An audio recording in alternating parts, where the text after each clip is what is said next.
కోర్టులో విలీనం అయితే గుర్తింపు సంఘాలు ఉండవు, ఓన్లీ వాటికి సంబంధించినటువంటి యూనియన్సే ఉంటాయి. కాబట్టి ఆ గుర్తింపు సంఘాలు ఉండాలా లేదనేటువంటి మాట కోర్టులో ఉంది. మిగతా ఆర్టీసీ కార్మికులకు నేను ఈ వేదిక ద్వారా గౌరవ సభ్యుల ద్వారా తెలియజేస్తున్నా, ఆర్టీసీ కార్మికులకు సంబంధించి ఏ సమస్య ఉన్నా అక్రాస్ ది టేబుల్ కూర్చొని ప్రభుత్వం తరఫున మేనేజింగ్ డైరెక్టర్ గారు కానీ సిబ్బంది కానీ మేము కానీ గౌరవ ముఖ్యమంత్రి గారి సూచన మేరకు ఆర్టీసీ కార్మికులు, తెలంగాణ ప్రభుత్వ కుటుంబ సభ్యులు వారందరికీ కూడా సమస్యలు పరిష్కరించే బాధ్యత మాది. ఇప్పటికే అనేకమైనటువంటి అంశాలు పని భారానికి సంబంధించి కావచ్చు, రకరకాల అంశాలను మేము బాధ్యతగా స్పందించినాం. తప్పకుండా భవిష్యత్తులో కూడా స్పందిస్తాం. ఈ వేదిక ద్వారా, ఈ సభ ద్వారా తెలంగాణలో ఉన్నటువంటి దాదాపు 50,000 ఆర్టీసీ కుటుంబాలకు నేను విజ్ఞప్తి చేస్తాను, మీరు ఎక్కడ ఆందోళన చెందకండి. ఈ ప్రభుత్వం మీ పట్ల 100% సానుకూలంగా ఉంది. పాత బకాయిలను పేమెంట్ చేసినాం, కొత్త ఉద్యోగాలను తీసుకుంటున్నాం, కొత్త బస్సులను ఆర్టీసీలు మూసేస్తాము, సమ్మె చేస్తే కూడా పట్టించుకోకుండా, చచ్చిపోతే కూడా పట్టించుకోకుండా ఉన్నటువంటి విధానంగా మేము లేము. ఇవాళ మేము తప్పకుండా ఉన్నామనే మాట నేను మనవి చేస్తాను. అదేవిధంగా వారు ఇంకొక మాట కూడా చెప్పినారు, కూనంనేని సాంబశివరావు గారు, ఆర్టీసీ కార్మికులతో పాటుగా మీరు ఇంకొక అంశం ఏదో చెప్పినారు. పోలీసులకు సంబంధించి కూడా, పోలీసులకు సంబంధించిన ఇష్యూ లోపల కూడా మేము ట్రాఫిక్ పోలీసులకు కానీ స్పెషల్ ఇన్సెంటివ్ కానీ ఇతరత్ర అనేక అంశాలు ఇస్తా ఉన్నాం. తప్పకుండా వాళ్ళ పట్ల కూడా సంక్షేమం అనేటువంటిది ప్రాధాన్యత, అత్యంత ప్రాధాన్యత మా ప్రభుత్వానికి. కాబట్టి అది పోలీస్ కుటుంబాల, ఇంకా ఇతరత్ర ఆర్టీసీ కుటుంబాల, సింగరేణి ఎక్కడ కూడా నిర్లక్ష్యం చేయమనేటువంటి మాటలు నేను సందర్భంగా మనం చేస్తున్నాను. అధ్యక్ష, గౌరవ బీసీలకు సంబంధించిన రిజర్వేషన్ ఇష్యూలో తప్పకుండా దానికి సంబంధించి మరి మేము మరొకసారి కట్టుబాటు ఉన్నామనే మాట పనిచేస్తూ, గౌరవ నాగేందర్ గారు సభ్యులు మీరు అడిగిన మాట వాస్తవం. మున్నూరు కాపు కార్పొరేషన్కు మంచి జాగ ఇవ్వలేదని అంటే ఇంతకుముందే మాట్లాడిన గౌరవ మంత్రి గారు మంత్రిగా ఉండిరి, వారు నిధులు కేటాయించిన అసలు వారు ఆ కాల పరిమితులు ఎందుకు కట్టలేకపోయారు, కనీసం పనులు ప్రారంభించలేకపోయినారో జవాబు చెప్పలేదు. తప్పకుండా ఈ ప్రభుత్వం మీ ఆకాంక్షలకు అనుగుణంగా అన్ని ఆత్మగౌరవ భవనాల నిర్మాణానికి సంబంధించి ఆ స్థలాలను లేవల్ చేయిస్తూ పాటుగా అన్ని రకాల కార్యక్రమాలు చేపట్టి చేస్తామనేటువంటి మాట కూడా నేను మనవి చేస్తాను.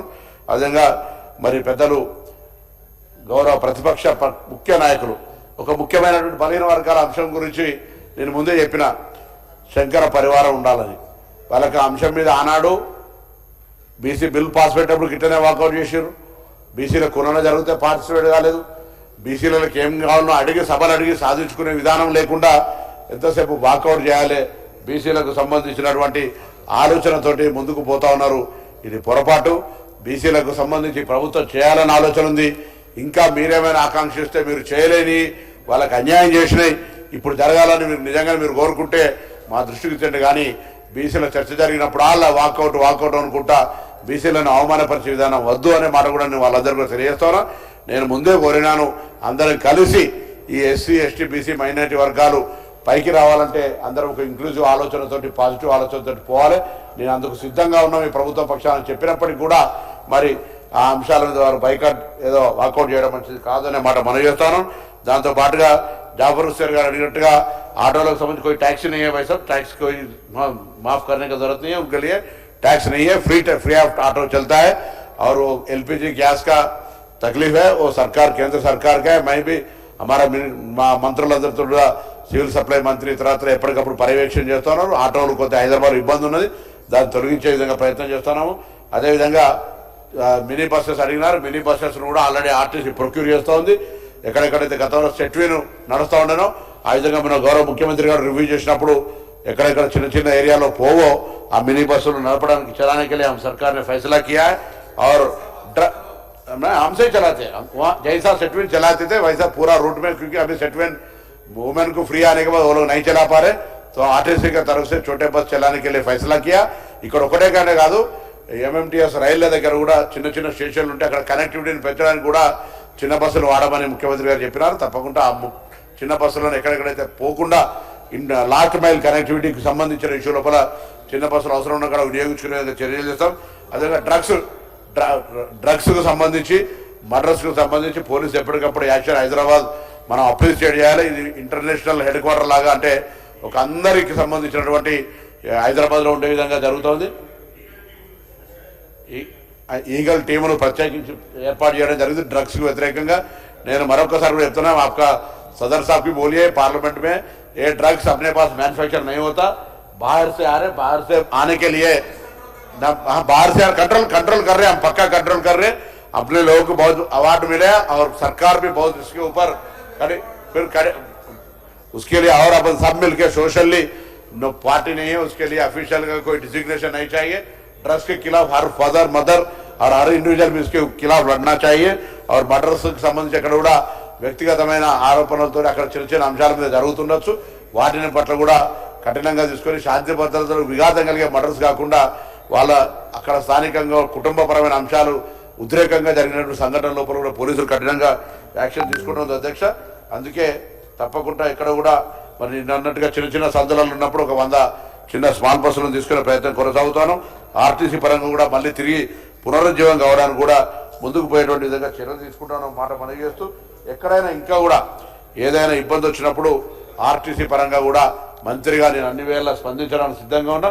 వాళ్ళకు కూడా చెప్పండి, ఇతరుల తప్పుదారి పట్టించడంలో చక్కర్లు పడకుండా కూర్చొని అక్రాస్ టేబుల్గా ప్రభుత్వం సిద్ధంగా ఉన్నది. మీ ద్వారా కూడా అనేక సందర్భాలు చెప్పినా మీ దగ్గరనే వాళ్ళను కొంత సమన్వయం చేసుకొని ఏ అంశం ఉన్నా నేను పరిష్కారం చేస్తామని ప్రభుత్వం సానుకూలంగా ఉందనే మాట నేను మరొకసారి కూడా మనవి చేస్తాను.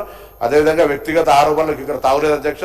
అందులో సభలో సభ్యులు గాను సభలో లేనటువంటి వాళ్ళ గురించి మాట్లాడితే అందుకు సంబంధించి నియమాలు ఉన్నది, అవి కూడా ఎంక్వైరీ చేస్తాను. దాని తప్పకుండా ఏదో వ్యక్తిగత ద్వేషాలతోటి ఎవరు పడితే అది మనం మాట్లాడితే కూడా మంచిది కాదు అనేటువంటి మాట మీకు మనవి చేస్తూ, మరొకసారి బీసీ డిపార్ట్మెంట్కి సంబంధించినటువంటి పద్దు కావచ్చు, ట్రాన్స్పోర్ట్కు సంబంధించినటువంటి పద్దు కావచ్చు, అదేవిధంగా పోలీసుకు సంబంధించినటువంటి పద్దులను ఎటువంటి కట్మోషన్స్ లేకుండా దాన్ని ఆమోదింపజేసే విధంగా చర్యలు చేపట్టాలని గౌరవ సభాధ్యక్షులు మిమ్మల్ని కోరుతున్నాను. సార్, గౌరవనీయులు సహచరులు పొన్నం ప్రభాకర్ గారు డిమాండ్స్కి సంబంధించి బలహీన వర్గాలు, పోలీసు, ట్రాన్స్పోర్ట్కు సంబంధించిన డిమాండ్స్ సంబంధించి వారు లేవనెత్తిన, ప్రత్యేకంగా బీఆర్ఎస్ పార్టీ సభ్యులు లేవనెత్తిన ప్రతి అంశం విషయంలో స్పష్టంగా జవాబు చెప్పడం జరిగింది అధ్యక్ష.